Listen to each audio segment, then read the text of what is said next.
2026 সালের শবে বরাত চলে এসেছে এই ফেব্রুয়ারি মাসের 3 তারিখ দিবাগত রাত্রিতে, এই মঙ্গলবার দিবাগত রাত্রিতে।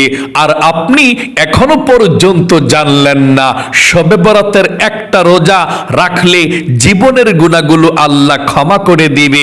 এই রোজার নিয়তটা আপনি জানলেন না, এবং শবে বরাতের নামাজ কত রাকাত পড়তে হবে, কোন সূরা দিয়ে পড়তে হবে, এবং কত রাকাত পর পর মুনাজাত করতে হবে, এবং শবে বরাতের রাত্রিতে কোন দোয়াগুলো পড়লে নবীজি বলেছেন আপনার ভাগ্য আল্লাহ পরিবর্তন করে দিবে, আপনার দোয়া কবুল হবে, অভাব অনটন দূর হবে, আপনি জানলেন না। তাই আপনাকে আজকে সব থেকে সহজে আমি শিখিয়ে দেব শবে বরাতের একটি রোজা যদি আপনি রাখতে চান রাখতে পারবেন, নিয়তটা কিভাবে করবেন সেটা শিখিয়ে দেব, এবং শবে বরাতের নামাজ আপনারা বাসা বাড়িতে কিভাবে একদম সহজে নিজে নিজে আদায় করবেন সেটাও বলে দেব, এবং শবে বরাতের রাত আপনি কোন দোয়াগুলো করলে, কোন দোয়াগুলো পড়লে আল্লাহ খুশি হবে, আপনার জীবনকে সুন্দর করে দিবে সেটাও বলে দেব। আপনাদেরকে মনোযোগ সহকারে আলোচনাটা শুনতে হবে। মনে রাখবেন শবে বরাতের রাত কিন্তু খুবই দামি রাত, বৎসরের মধ্যে শ্রেষ্ঠ রাত। এই শবে বরাতের রাত্রিকে ভাগ্যের রজনী বলা হয়। আপনার এক বছরের ভাগ্য বাজেট আল্লাহ শবে বরাতের রাত্রিতে লিখে দিবে। আপনি এক বছর কোথায় যাবেন, কি খাবেন, কত টাকার মালিক হবেন, সুখে থাকবেন নাকি দুঃখে থাকবেন, শবে বরাতের রাত্রিতে আল্লাহ লিখে দিবে। আল্লাহু আকবার, আল্লাহু আকবার। যদি আপনি শবে বরাতের রাত্রিতে সঠিকভাবে জেনে শুনে ইবাদত করতে পারেন, নামাজ পড়তে পারেন, দোয়া করতে পারেন, তাহলে আপনার ভাগ্যটা আল্লাহ ভালোভাবে লিখে দিবে। আপনি এক বছর সুখে শান্তিতে কাটাতে পারবেন। আর যদি আপনি শবে বরাতের রাত্রিতে অবহেলা করে কাটান, গুনাহের কাজের মধ্যে লিপ্ত থেকে কাটান, ইবাদত না করেন, আপনার ভাগ্যটাকে আল্লাহ ভালোভাবে লিখবে না। আপনি এক বছর পর্যন্ত দুঃখে দুঃখে কষ্টে কষ্টে কাটাতে হবে। তাহলে অবশ্যই আপনারা শবে বরাতের রাত্রিতে সঠিকভাবে জেনে শুনে ইবাদত করবেন। আমি অনুরোধ করে বলবো, জীবনে কত সময় তো আপনারা নষ্ট করেছেন, একটু সময় দিয়ে ভিডিওটা দেখে 2026 সালের শবে বরাত এই ফেব্রুয়ারি মাসের 3 তারিখ দিবাগত রাত্রিতে, এই মঙ্গলবার রাত্রিতেই শবে বরাত। আল্লাহু আকবার। আপনি ইবাদতের নিয়ম কানুনটা শিখুন, কপাল খুলে যাবে, ভাগ্য পরিবর্তন হবে ইনশাআল্লাহ। প্রিয় দিনী ভাই এবং মহিলা, মা ও বোনেরা, শবে বরাতের রাত আপনার ভাগ্য পরিবর্তন হবে। নবীজি বলেছেন শবে বরাতের রাত্রিতে আল্লাহ রাব্বুল আলামিন মাগরিবের নামাজের যখন ওয়াক্ত হয়ে যায়, সময় হয়ে যায় শবে বরাতের রাত, এই মঙ্গলবার দিবাগত রাত, আল্লাহ প্রথম আসমানের মধ্যে চলে আসবে। প্রথম আসমানের মধ্যে চলে এসে সারা রাত ফজরের নামাজের আজানের আগ পর্যন্ত সারা রাত আল্লাহ প্রথম আসমানের মধ্যে থাকবে, এবং পৃথিবীর মানুষদেরকে ডেকে ডেকে বলতে থাকবে, কি আছো গুনাহগার, আমার কাছে বলো কি গুনাহ করেছো, আমার কাছে ক্ষমা চাও, মাপ চাও, আমি আল্লাহ রাব্বুল আলামিন তোমার গুনাহগুলোকে ক্ষমা করে দেব। এবং নবীজি বলেছেন, আল্লাহ আরো বলেন, কি আছো অভাব অনটনের মধ্যে, কি আছো ঋণগ্রস্ত, আমার কাছে বলো, আমি আল্লাহ রাব্বুল আলামিন তোমাদের অভাব অনটন গুলোকে দূর করে দেব, আমি রিজিক দেব, ধন সম্পদ দেব, আমি আল্লাহ তোমাকে ধনী বানাবো, ঋণ পরিশোধ করার ব্যবস্থা করে দেব। সকলে বলি সুবহানাল্লাহ। এবং নবীজি বলেছেন, আল্লাহ আরো বলেন, কি আছো দুঃখ কষ্টের মধ্যে, আমি আল্লাহ তোমাদের দুঃখ কষ্টগুলোকে দূর করে দেব। সকলে বলি সুবহানাল্লাহ। আল্লাহ রাব্বুল আলামিন সারা রাত পর্যন্ত ডেকে ডেকে শবে বরাতের রাত্রিতে বলতে থাকি, যার যা প্রয়োজন যদি আপনি শবে বরাতের রাত্রিতে ইবাদত করে আল্লাহর কাছে দোয়া করে বলতে পারেন, আল্লাহ তাই দিয়ে দিবে। আল্লাহু আকবার। তাহলে চলুন আমরা এক্ষুনি আপনাদেরকে বলে দিচ্ছি, শবে বরাতের যদি আপনি একটি রোজা রাখতে পারেন আল্লাহ জীবনের গুনাহগুলো ক্ষমা করে দিবে। একটা শবে বরাতের রোজা রাখা যায়, কোনো সমস্যা নেই। আমি রোজার নিয়তটা বলে দিচ্ছি, তারপরে আমি আপনাদেরকে শবে বরাতের নামাজ আপনারা বাসা বাড়িতে কিভাবে নিজে নিজে আদায় করবেন সব থেকে সহজ নিয়মে শিখিয়ে দেব। আমি বিশ্বাস করি যদি আপনি এই ভিডিওটা মনোযোগ সহকারে দেখতে পারেন, 2026 সালের শবে বরাতের নামাজ নিজে নিজে পড়তে পারবেন, অন্য কাউকে জিজ্ঞেস করতে হবে না শবে বরাতের নামাজ আমি কিভাবে আদায় করব। সর্বপ্রথম রোজার কথা বলে দিচ্ছি। শবে বরাতের একটা রোজা অবশ্যই রাখতে চেষ্টা করবেন। নবীজি হযরতে আলী রাদিয়াল্লাহু তাআলা আনহুকে বলেছেন, ও আলী, শবে বরাতের রাত যদি পেয়ে যাও জাগ্রত থেকে ইবাদত করবা এবং পরের দিন একটি শবে বরাতের রোজা রাখবা। সকলে বলি সুবহানাল্লাহ। এই রোজা রাখে আল্লাহর কাছে ক্ষমা চাইলে আল্লাহ জীবনের গুনাহগুলো ক্ষমা করে দেয়। যদি পারেন আপনি শবে বরাতের রোজা অবশ্যই রাখবেন, একটা হলেও রাখবেন। শবে বরাতের 3টা রোজাও রাখতে পারেন, শবে বরাতের আগের দিন, শবে বরাতের দিন, পরের দিন। সোমবারে, মঙ্গলবারে, বুধবারে যারা 3টা রাখবেন, মানে শবে বরাতের আগের দিন কি বারে? সোমবারে, শবে বরাতের দিন মঙ্গলবারে, শবে বরাতের পরের দিন বুধবারে। আপনি 3টি শবে বরাতের রোজাও রাখতে পারেন, অথবা শবে বরাতের পরের দিন মঙ্গলবার রাত্রে শবে বরাত, বুধবারে শবে বরাতের পরের দিন। এই শবে বরাতের পরের দিন আপনি 4 তারিখে বুধবারে রোজাটা রাখলেও চলবে, শবে বরাতের রোজা। আল্লাহু আকবার। নবীজি এই শাবান মাসের মধ্যে বেশি বেশি নফল রোজা রেখেছিল। এই রোজাগুলো ব্যাপারে নবী করিম সাল্লাল্লাহু আলাইহি ওয়াসাল্লামের সহধর্মিনী আম্মাজান হযরত আয়েশা রাদিয়াল্লাহু তাআলা আনহা বলেছেন, আল্লাহর নবীজি রমজান মাসের পরে সব থেকে বেশি নফল রোজা রেখেছিলেন শবে বরাতের মাস শাবান মাসের মধ্যে। যদি পারেন 3টে রোজা রাখবেন, না পারলে একটা রাখলেও চলবে। শবে বরাতের রাত্রে ইবাদত করে ভোর রাতে সেহরি খেয়ে পরের দিন। যদি আপনি শবে বরাতের রোজা রাখতে চান, একটা রাখলেও হবে, কোনো গুনাহ হবে না, সমস্যা নাই, সওয়াব হবে। আপনি নিয়তটা কিভাবে করবেন সেটা বলে দিচ্ছি, শুনুন।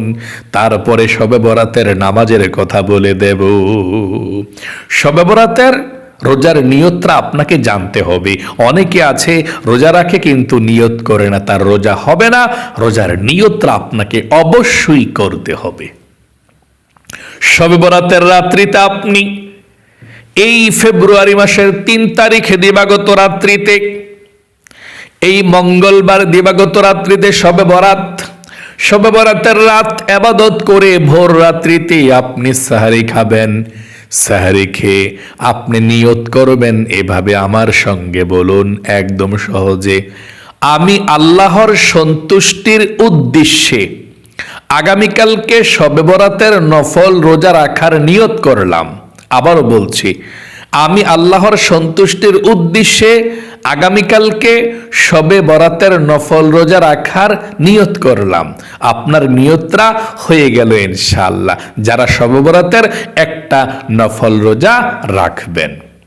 এখন আমি আপনাদেরকে বলে দেব, আপনারা এই শবে বরাতের রাত্রিতে শবে বরাতের নামাজ একদম সহজভাবে কিভাবে আপনি পড়তে পারেন। এই শবে বরাতের রাত্রিতে, মঙ্গলবার রাত্রিতে আপনি এশার নামাজ পড়বেন। এশার নামাজটা পড়ার পর আপনি শুধু 3 রাকাত বিতিরের নামাজ পড়বেন না, এটা রেখে দিবেন। এটা কোন সময় পড়বেন? আপনার যখন শবে বরাতের নামাজ পড়া শেষ হয়ে যাবে, সবার শেষে বিতিরের নামাজটা পড়বেন ইনশাআল্লাহ। এটা উত্তম, এটা ভালো। আপনি এশার নামাজের সঙ্গে সঙ্গেও বিতিরের নামাজ পড়ে ফেলতে পারেন, তবে পরে পড়লে ভালো। আচ্ছা, যদি পড়েন পড়ে ফেলবেন এশার নামাজের সঙ্গে, যদি না পড়েন এটা ভালো, আপনি শবে বরাতের নামাজটা পড়া তারপরে পড়বেন ইনশাআল্লাহ। যদি পড়েন এশার নামাজের সঙ্গে তারপরেও আপনি শবে বরাতের নামাজ পড়তে পারবেন, কোনো সমস্যা নেই। তাহলে আপনি শবে বরাতের রাত্রিতে এশার নামাজটা পড়বেন, 3 রাকাত বিতরের নামাজ রেখে দিবেন, তারপর আপনি শবে বরাত নামাজ পড়ার জন্যই দাঁড়িয়ে যাবেন। দাঁড়িয়ে গিয়ে সর্বপ্রথম আপনাকে জানতে হবে শবে বরাতের নামাজটা কি, নফল নামাজ নাকি সুন্নাত নামাজ নাকি ওয়াজিব নামাজ। উত্তর হলো শবে বরাতের নামাজটা নফল নামাজ। পড়লে সওয়াব, না পড়লে গুনাহ হয় না, তবে অবশ্যই পড়বেন, যেহেতু শবে বরাতের রাত্রিতে আপনার ভাগ্য লেখা হবে, তকদির লেখা হবে। এই রাত্রিতে আপনি ঘুমাবেন না, এই রাত্রিতে আপনি অবহেলা করবেন না, এই রাত্রিতে আপনার ভাগ্য নির্ধারণ করা হবে। ভাগ্যের রজনী বলা হয় শবে বরাতের রজনীকে, সকলে বলে সুবহানাল্লাহ। আচ্ছা, তাহলে শবে বরাতের রাত্রিতে শবে বরাতের নামাজ আপনারা নফল নামাজ জানলেন। কত রাকাত পড়তে হবে এই নামাজটা সেটা বলে দিচ্ছি এখন। আপনারা 2 রাকাত থেকে শুরু করে যত রাকাত মন চায় তত রাকাত এই শবে বরাতের নামাজ আপনি পড়তে পারেন, কোনো সমস্যা নাই। তবে কমপক্ষে আপনি 12 রাকাত নামাজ অবশ্যই পড়বেন। উপরে যত নামাজ পড়তে পারেন কোনো সমস্যা নাই, কমপক্ষে 12 রাকাত আপনাকে পড়তেই হবে। আচ্ছা, শবে বরাতের নামাজের যেই নিয়তটা করে পড়তে হয়, নিয়তটা কিভাবে করতে হয়? যারা আরবিতে নিয়ত করতে পারেন আরবিতে করবেন, যারা বাংলাতে করতে চান অতি সহজে বাংলাতে নিয়ত করে শবে বরাতের নামাজটা পড়তে পারেন, কোনো সমস্যা নাই। আমি সর্বপ্রথম আরবিটা বলে দিচ্ছি, তারপরে বাংলাটা বলে দেব। আমার সঙ্গে আরবিটা প্রথমে বলুন। নাওয়াইতু আন উসল্লিয়া লিল্লাহি তাআলা রাকাতাই সালাতিল লাইলাতুল বরাদ নফলি মুতাওয়াজ্জিহান ইলা জিহাতিল কাবাতিশ শরীফাতি। আল্লাহু আকবার। আবার বলছি, আমার সঙ্গে বলুন, তারপর বাংলাটা বলে দেব। নাওয়াইতু আন উসল্লিয়া লিল্লাহি তাআলা রাকাতাই সালাতিল লাইলাতুল বরাদ নফলি মুতাওয়াজ্জিহান ইলা জিহাতিল কাবাতিশ শরীফাতি। আল্লাহু আকবার, এভাবে নিয়ত করবেন। আচ্ছা, আপনি কোন সূরা দিয়ে এই শবে বরাতের নামাজ পড়তে হবে সেটা বলে দিচ্ছি। উত্তর হলো আপনি যেই কোনো সূরা দিয়ে পারেন শবে বরাতের নামাজ পড়তে পারেন, কোনো সমস্যা নেই। অন্যান্য নামাজগুলো যেভাবে পড়েন আপনি শবে বরাতের নামাজ এভাবে পড়তে পারেন। যদি বড় সূরা পারেন, বড় কেরাত পারেন, মুখস্থ থাকে, প্রথম রাকাতে সূরা ফাতিহার পরে পড়বেন। তারপর আপনি দ্বিতীয় রাকাতে সূরা ফাতিহার পরে ছোট্ট একটা সূরা বা কেরাত পড়লেই চলবে। অর্থাৎ আপনি যেই কোনো সূরা দিয়েই শবে বরাতের নামাজ অন্যান্য 2 রাকাত নফল নামাজের মতো পড়তে পারেন, কোনো সমস্যা নাই। তবে নিয়তটা আপনাকে ভিন্ন করতে হবে। যদি আপনি বাংলাতে নিয়ত করতে চান এভাবে নিয়তটা করবেন। আমার সঙ্গে বলুন, আবারও বাংলাটা বলে দিচ্ছি। আমি কিবলামুখী হয়ে 2 রাকাত শবে বরাতের নফল নামাজ আদায় করছি। আল্লাহু আকবার। আবারও বলছি, আমার সঙ্গে বলুন। আমি কিবলামুখী হয়ে 2 রাকাত শবে বরাতের নফল নামাজ আদায় করছি। আল্লাহু আকবার। আশা করি খুব সুন্দর করে বুঝতে পেরেছেন। আচ্ছা, কত রাকাত পরপর এই শবে বরাতের রাত্রিতে মুনাজাত করতে হবে এবং মুনাজাতের পূর্বে কোন দোয়াগুলো পড়ার জন্য নবীজি বলেছেন সেটা বলে দিচ্ছি। আপনি এই রাত্রিতে একটু পরপর মুনাজাত করলে সবচেয়ে বেশি ভালো, কারণ আল্লাহ প্রথম আসমানের মধ্যে থাকে, আপনার ভাগ্য পরিবর্তন করার জন্য আল্লাহ অপেক্ষা করে। আপনি যদি শবে বরাতের রাত ইবাদত করে আল্লাহর কাছে দোয়া করেন, নবীজি বলেছেন আত-তাকদীরু লা ইয়ারুদ্দু ইল্লা বিদ-দুআ, দোয়ার মাধ্যমে আল্লাহ আপনার কপালটাকেই খুলে দিবে, ভাগ্যটাকেই পরিবর্তন করে দিবে। তাই আপনি একটু পর পর মুনাজাত করবেন। শবে বরাতের রাত্রিটা শুধু নামাজের জন্য নয়। অনেকে বলে বা মনে মনে ভাবে যে শবে বরাতের রাত্রিটা শুধু নামাজের জন্য না, কতক্ষণ নামাজ পড়বেন, কতক্ষণ জিকির করবেন, কতক্ষণ মুনাজাত করবেন, কতক্ষণ আল্লাহর কাছে কান্নাকাটি করবেন, কতক্ষণ কোরআন তেলাওয়াত করবেন, এভাবে ইবাদত করে করে আপনি শবে বরাতের সারা রাত জাগ্রত থেকে ইবাদত করে কাটাবেন ইনশাআল্লাহ। তাহলে আপনি শবে বরাতের রাত্রিতে যখন 2 রাকাত করে 4 রাকাত নামাজ পড়বেন, এই নামাজটা কত রাকাত করে পড়তে হয়? 2 রাকাত করে পড়তে হয়। মানে 2 রাকাত নামাজ পড়ার পর সালাম ফিরিয়ে ফেলবেন, তারপর আবার 2 রাকাত পড়ে সালাম ফিরিয়ে ফেলবেন। 2 রাকাত করেই নতুন করে নিয়ত করে নামাজটা পড়তে হয়। যখন আপনার 4 রাকাত নামাজ অথবা 6 রাকাত নামাজ পড়ছেন, তখন আপনি বসবেন। 4 রাকাত পরে বসেন অথবা 6 রাকাত পরে বসেন, এটা আপনার ইচ্ছা।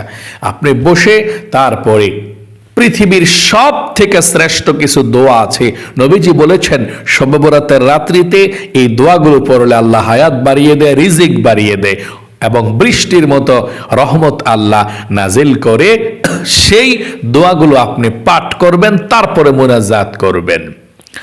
1 নম্বরে আপনি 100 বার মুনাজাত করার পূর্বে সুবহানাল্লাহ পাঠ করবেন। শুধু সুবহানাল্লাহ সুবহানাল্লাহ সুবহানাল্লাহ জোরে জোরে তাড়াতাড়ি দ্রুত আপনি পাঠ করবেন না, আপনি ধীরস্থির ভাবে সুন্দর করে সহি শুদ্ধভাবে এক শ্বাসে একবার পাঠ করবেন সুবহানাল্লাহ সুবহানাল্লাহ সুবহানাল্লাহ সুবহানাল্লাহ, এভাবে আপনি 100 বার পাঠ করবেন। 2 নম্বরে আপনি আলহামদুলিল্লাহ 100 বার পাঠ করবেন। আলহামদুলিল্লাহ আলহামদুলিল্লাহ আলহামদুলিল্লাহ, এভাবে আপনি 100 বার পাঠ করবেন। 3 নম্বরে আল্লাহু আকবার আল্লাহু আকবার 100 বার পাঠ করবেন। 4 নম্বরে আপনি কালেমা 100 বার পাঠ করবেন, লা ইলাহা ইল্লাল্লাহ লা ইলাহা ইল্লাল্লাহ লা ইলাহা ইল্লাল্লাহ। এই কালেমা যদি আপনি 100 বার পাঠ করতে পারেন, আল্লাহ রাব্বুল আলামিন আপনার জীবনের গুনাহগুলো ক্ষমা করে দিবে। আল্লাহর আরশের নূরের খুঁটি কাঁপতে থাকে, আপনাকে ক্ষমা করার আগ পর্যন্ত সে নূরের খুঁটি স্থির হবে না। আল্লাহু আকবার। আল্লাহ বলেন, ও নূরের খুঁটি, আমার বান্দা বান্দিকে আমাকে দেখেছে? যে আল্লাহ না জান্নাত জাহান্নাম দেখেছে, আল্লাহ না না দেখে আমাকে বিশ্বাস করেছে, আমি আল্লাহ তাকে ক্ষমা করে দিলাম, মাফ করে দিলাম, তুই সাক্ষী থাক নূরের খুঁটি। সকলে বলি সুবহানাল্লাহ। এই জন্য লা ইলাহা ইল্লাল্লাহ লা ইলাহা ইল্লাল্লাহ আপনি 100 বার পাঠ করবেন, তারপরে একবার পাঠ করবেন পুরোটা কালেমা এভাবে, লা ইলাহা ইল্লাল্লাহু মুহাম্মাদুর রাসূলুল্লাহ সাল্লাল্লাহু আলাইহি ওয়াসাল্লাম, এভাবে পাঠ করবেন। 5 নম্বরে আপনি ইস্তিগফার 100 বার পাঠ করবেন। যে ইস্তিগফার পাঠ করলে আল্লাহ 5টি পুরস্কার দান করে। 1 নম্বরে জীবনের গুনাহগুলো ক্ষমা করে দেয়। 2 নম্বরে আল্লাহ অভাব অনটনগুলোকে দূর করে রিজিক দেয়, ধন সম্পদ দেয়। 3 নম্বরে আল্লাহ রাব্বুল আলামিন আপনাকে নেক সন্তান দান করবে। 4 নম্বরে আপনাকে জান্নাতে প্রবেশ করাবে। 5 নম্বরে জান্নাতের নহর থেকে আল্লাহ আপনাকে শরবত পান করাবে। সকলে বলি সুবহানাল্লাহ। তাহলে আপনি 100 বার পাঠ করবেন ইস্তিগফারের ছোট্ট দোয়াটি এভাবে, আস্তাগফিরুল্লাহ ওয়া আতুবু ইলাইহি অথবা আপনি এতটুকু পড়লে চলবে, আস্তাগফিরুল্লাহ আস্তাগফিরুল্লাহ আস্তাগফিরুল্লাহ আস্তাগফিরুল্লাহ। আমার সঙ্গে বলুন, আস্তাগফিরুল্লাহ আস্তাগফিরুল্লাহ। এভাবে আপনি 100 বার পাঠ করবেন। সর্বশেষ অথবা আপনি আরো জিকির পারলে করবেন, কোনো সমস্যা নাই। যদি না করেন তাহলে সর্বশেষ 100 বার দুরূদ শরীফ পাঠ করবেন, নবীজির প্রেম ভালোবাসা মনের মধ্যে নিয়ে। যেমন সাল্লাল্লাহু আলাইহি ওয়াসাল্লাম, সাল্লাল্লাহু আলাইহি ওয়াসাল্লাম 100 বার দুরূদ শরীফ পাঠ করে আপনি আল্লাহ রাব্বুল আলামিনের কাছে মুনাজাত করবেন, চোখের পানি ছেড়ে দিয়ে আল্লাহর কাছে কান্না করে দোয়া করবেন। যেই দোয়া করবেন সেই দোয়া কবুল হবে, মনের আশাকে আল্লাহ পূরণ করে দিবে। প্রিয় দিনী ভাই এবং মহিলা মা ও বোনেরা, এভাবে আপনি ইবাদত করবেন। তারপরে আপনি আবার দাঁড়িয়ে যাবেন, আবার নামাজ পড়বেন, আবার দোয়া কালামগুলো পড়বেন, আবার মুনাজাত করবেন। এভাবে যত রাকাত মন চায় তত রাকাত নামাজ পড়তে পারেন এবং সারা রাত জাগ্রত থেকে ইবাদত করতে পারেন, অথবা 1 ঘন্টা 2 ঘন্টা করে ঘুমিয়ে যেতে পারেন, এটা আপনার ইচ্ছা। তবে জাগ্রত থেকে ইবাদত করলে সবচেয়ে বেশি ভালো। নবীজি ইবাদত করেছেন জাগ্রত থেকে এই শবে বরাতের রাত্রিতে। আল্লাহু আকবার। এবং শবে বরাতের রাত্রিতে আপনি যে মুনাজাত করবেন, যে দোয়াগুলোর কথা বলে দিয়েছি, যদি পারেন মুনাজাতের মধ্যে একটা দোয়া পড়বেন। নবীজি এই দোয়াটা পাঠ করেছিল, একবার হলেও শবে বরাতের রাত্রিতে দোয়াটা পাঠ করবেন মুনাজাতে। আমার সঙ্গে সঙ্গে দোয়াটি পড়ুন, আল্লাহুম্মা বারিক লানা ফি রজব ওয়া শাবান ওয়া বাল্লিগনা রমাদান। এটা আপনি পাঠ করবেন মুনাজাতের মধ্যে একবার হলেও। আল্লাহুম্মা বারিক লানা ফি রজব ওয়া শাবান ওয়া বাল্লিগনা রমাদান আপনি পাঠ করবেন। আশা করি বুঝতে পেরেছেন। আল্লাহ আপনাকে ভালো রাখুক, আপনার জীবনকে সুন্দর করুক, বিপদ আপদ দূর করুক। জীবনে একবার হলেও আপনাকে আল্লাহ মক্কা মদিনায় যাওয়ার তৌফিক দান করুক। সকলে কমেন্ট বক্সের মধ্যে লিখবেন আমিন এবং ভিডিওতে একটি লাইক দিবেন। যারা কমেন্ট বক্সের মধ্যে আমিন লিখে দোয়াতে অংশগ্রহণ করেছেন, ও আল্লাহ তাদেরকে তুমি কবুল করো, মঞ্জুর করো, মনের নেক আশাগুলোকে পূরণ করে দুনিয়ার মধ্যে সবচেয়ে সুখী বানাও। আমিন। আজ এই পর্যন্তই, আবারও অন্য কোনো ভিডিওতে দেখা হবে ইনশাল্লাহ। সেই পর্যন্ত আপনাদের সকলের সুস্বাস্থ্য আল্লাহর কাছে কামনা করে আজ এখানেই বিদায় নিচ্ছি। আসসালামু আলাইকুম ওয়া রাহমাতুল্লাহি ওয়া বারাকাতুহু।